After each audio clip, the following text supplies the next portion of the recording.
నరసరావుపేటలో రాష్ట్ర గ్రంథాలయ పరిషత్ chairman Gonuguntla Koteswararao media సమావేశంలో రాష్ట్ర ప్రజలు ఈరోజు చాలా ఆనందంగా ఉన్నారన్నారు. రాష్ట్ర రాజధాని అమరావతికి చంద్రబాబు పూర్తి భరోసా కల్పించారు.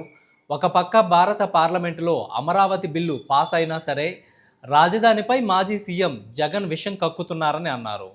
జగన్మోహన్ రెడ్డి అమరావతిని ఇప్పటికీ అడ్డుకోవాలని చూడడం సిగ్గుచేటని గోనుగుంట్ల ధ్వజమెత్తారు. ఆంధ్రప్రదేశ్ రాష్ట్రంలో 5 కోట్ల ప్రజలు చాలా ఆనందంగా ఉన్నారు.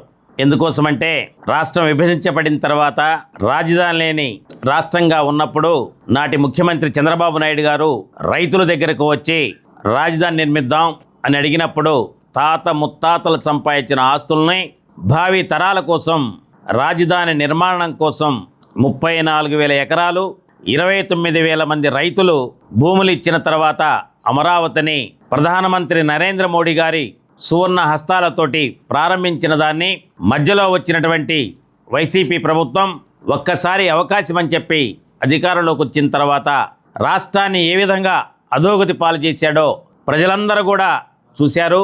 మన ప్రజలే కాదు, ఇతర రాష్ట్రాల్లో ఉన్న ప్రజలందరూ, ఇతర దేశాల్లో ఉన్న ప్రజలందరూ కూడా నివ్వెరపోయే విధంగా రాజధాని చేసినటువంటి దుర్మార్గుడు ఎవరంటే జగన్మోహన్ రెడ్డి. చూశారు కదా, అటువంటి రాజధానిని మరలా మన 2024లో వచ్చిన కూటమి ప్రభుత్వం అమరావతి రాజధాని అని చెప్పేసి శాశ్వత రాజధానిగా శాసనసభలో ఆమోదింపజేసి పార్లమెంటుకు కూడా పంపించేసి రాజ్యసభలో కూడా బిల్లు పాస్ అయిన తర్వాత కూడా ఏ విధమైనటువంటి ఆయన మాట్లాడుతున్నాడో చూశారు కదా. ఏ గన్నో మావీ గన్ ఇది కొత్త పదాన్ని తీసుకొచ్చాడు. అంటే జగన్మోహన్ రెడ్డి తీసుకొచ్చే పేర్లలో ఆయనకే అర్థమవుతుంది, ప్రజలకు ఎవరు అర్థం కావట్లేదు. చూశారు కదా, ఈరోజు సోషల్ మీడియాలో ఆడుకుంటున్నారు జగన్మోహన్ రెడ్డిని, మామూలుగా ఆడట్లేదు.